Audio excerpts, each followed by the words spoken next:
Welcome back dito sa channel natin. Andito tayo ngayon sa may Dr. Santos Station ng LRT Line 1. Magbibigay tayo ng latest update sa Phase 2 at Phase 3 ng Cavite Extension Project.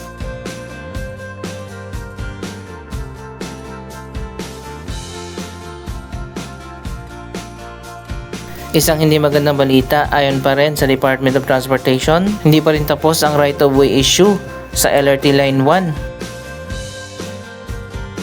Mukhang lalo pang madidelay ang proyektong ito kung saan magtatayo ng 3 hanggang 4 pa na istasyon mula dito sa may Sucat Parañaque hanggang doon sa Cavite. Ang Dr. Santos Station dito sa Parañaque ay malapit lang sa may SM City Sucat.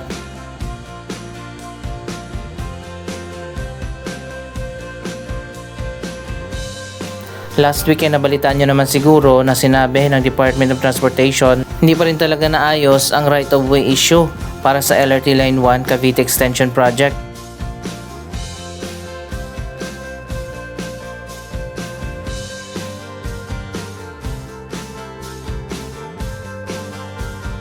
Paglabas pala natin dito sa station, makikita natin ang Metro Hub.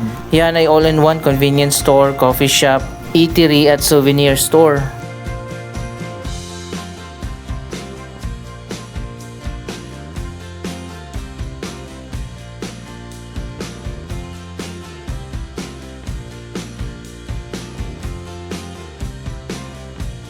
Para sa mga hindi pa nakakaalam, hanggang dito lang ang dulo ng LRT Line 1 dahil hindi nga maidiretso yung buong linya. Mayroon kasing itinayo na flyover dyan sa unahan sa dadaanan mismo ng linya ng LRT. Kaya naman hindi na idiretso ang linyang ito papuntang Las Piñas at Cavite.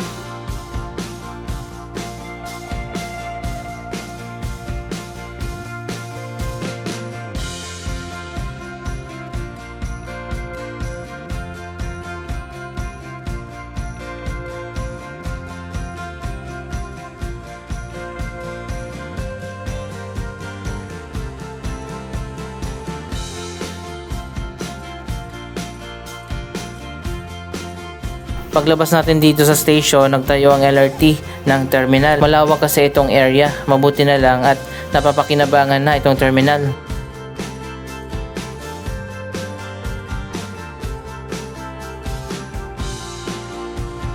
Marami na ang sumasakay dito ng mga traditional jeepney, modern jeepney, taxi, motorcycle at marami pang iba. Pwede rin magpark dito ang mga private car.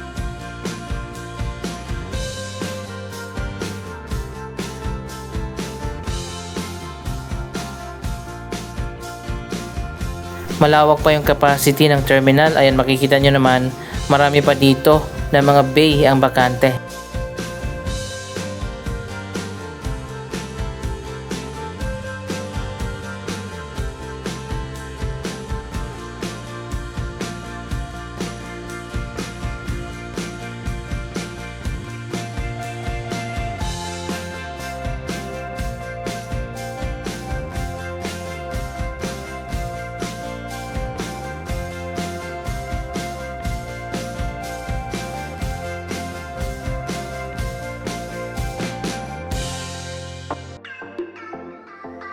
Ito pala ay dating talahiban at squatters area na ngayon ay tinayuan nga ng LRT, kasama na dyan ang terminal.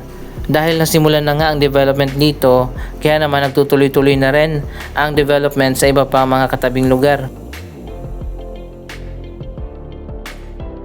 Ayan, dito sa kabila magkakaroon na ng KFC. Nagsimula na rin ang clearing dito sa kabilang side. Pwede nang tayuan ang iba't ibang mga building.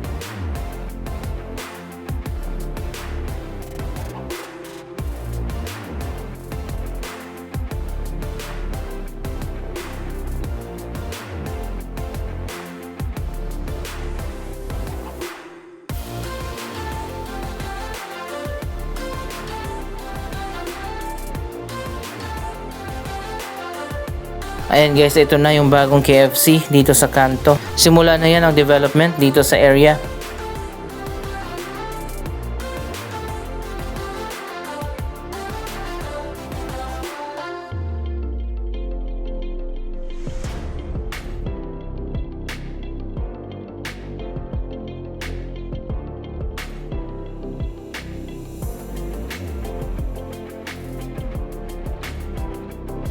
Ayon pa nga sa nabalitaan natin, dalawang magkapatid daw na senador ang humaharang o nakikialam sa right of way ng LRT.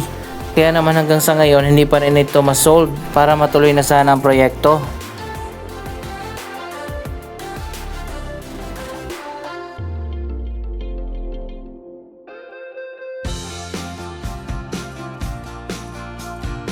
Ito pala yung C5 extension. Dito pala sa kabilang side, naglagay na ng bagong sidewalk.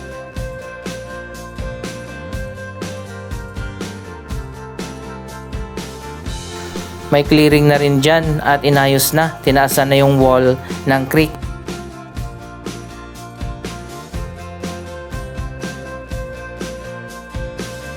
Ang tanong, sino bang nakabili ng mga lupain na ito?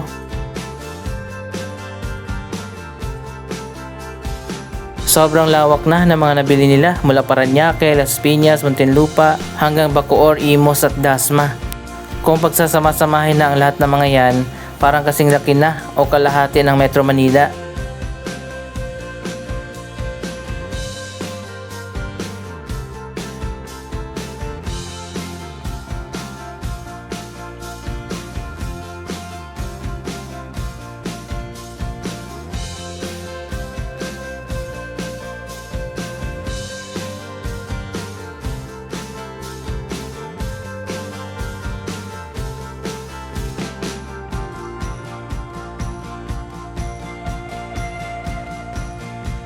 Anyway, papunta tayo dito sa dulo ng LRT. Ipinag-utos naman ng Department of Transportation na resolbahin na nga ang right of way issue dito sa area para matuloy na ang Phase 2 at Phase 3 ng Cavite Extension ng LRT.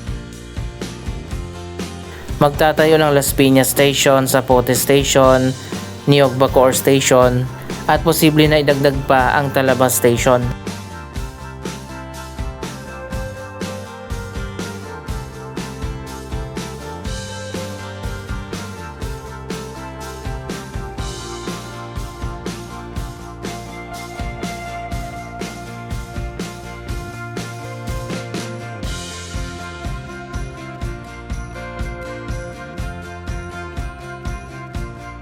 Ayan guys, makikita nyo naman tinaasan na yung wall dito sa creek para hindi umapaw kapag may baha.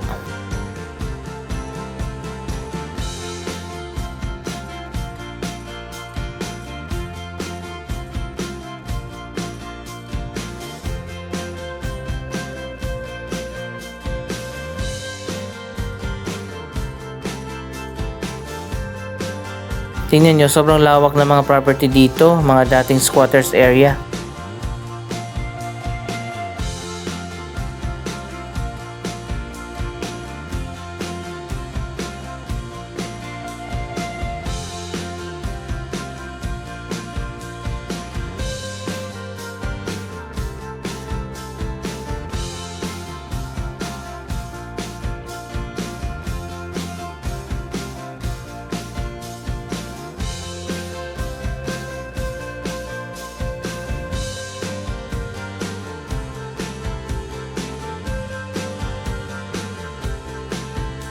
Dahil sa itinayo na flyover dyan sa unahan na humarang sa linya ng LRT, kailangan pang ilihis o baguhin ang ruta ng linya ng LRT pati na yung pagtatayuan ng Las Piñas Station.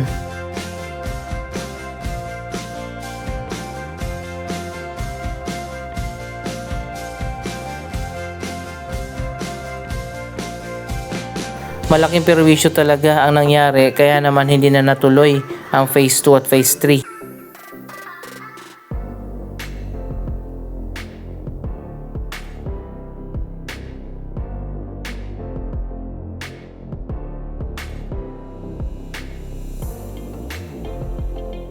Ayan, hanggang dito lang yung dulo ng LRT. Pero may statement na rin ang kabilang kampo. At sinabi nga nila na hindi raw totoo na sila ang dahilan sa pagkaantala ng Cavite Extension ng LRT at hindi rin sila humaharang sa proyektong ito. So sino nga ba talaga ang nagsasabi ng totoo?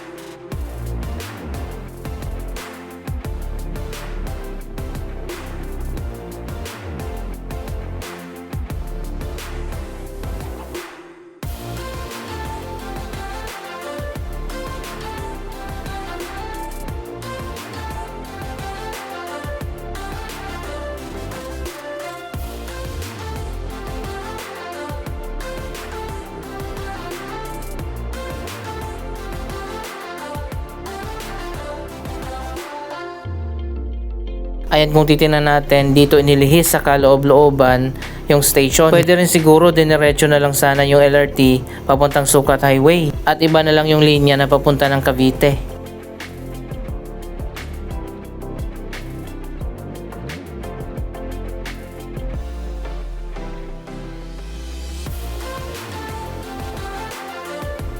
So mukhang hindi na matutuloy sa year 2028 na maging partially operational na nga ang Cavite Extension Phase 2 at Phase 3. Mas lalo pang madidelay, baka year 2029 o 2030 na yan.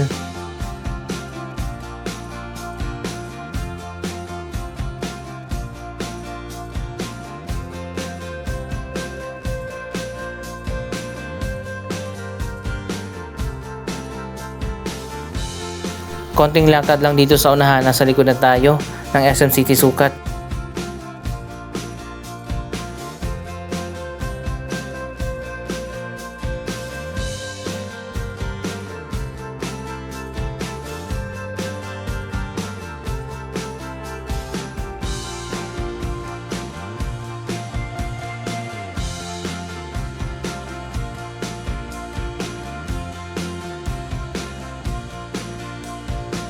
Ito pala yung SM City Sukat Annex. Ang main building ay nandoon sa kabila. Pero meron naman ditong elevated walkway na nagko-connect sa dalawang building.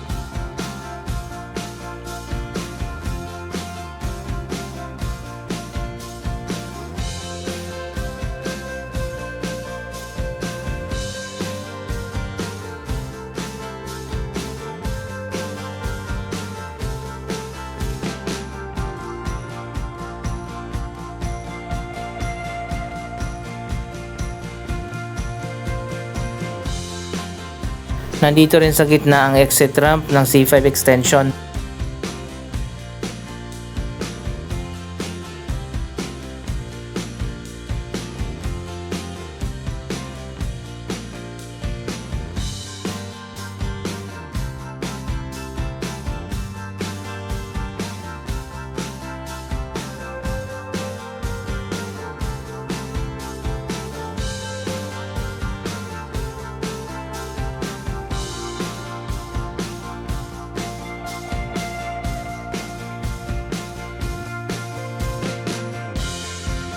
Ipinag-utos naman ng Malacanang na resolbahin na kaagad ang right-of-way issue dahil sa sobrang tagal na nga at delayed na ang Cavite Extension ng LRT Line 1.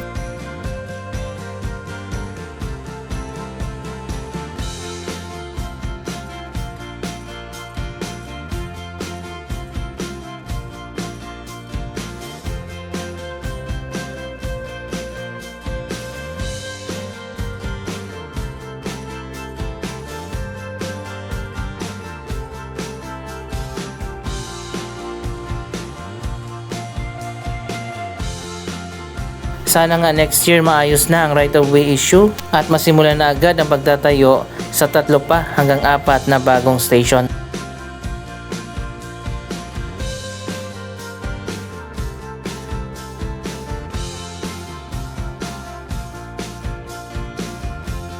Malaking ginhawa ang Cavite Extension Project lalo na sa mga Cavite commuters. Mas mapapabilis na ang kanilang pagbiyahe.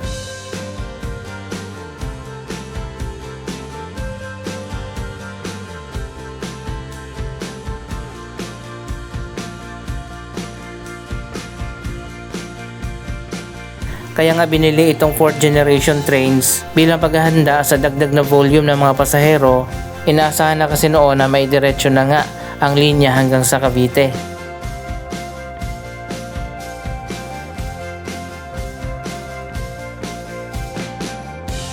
Anyway, malaking ginhawa din naman sa mga commuters ang mga bagong train ng LRT.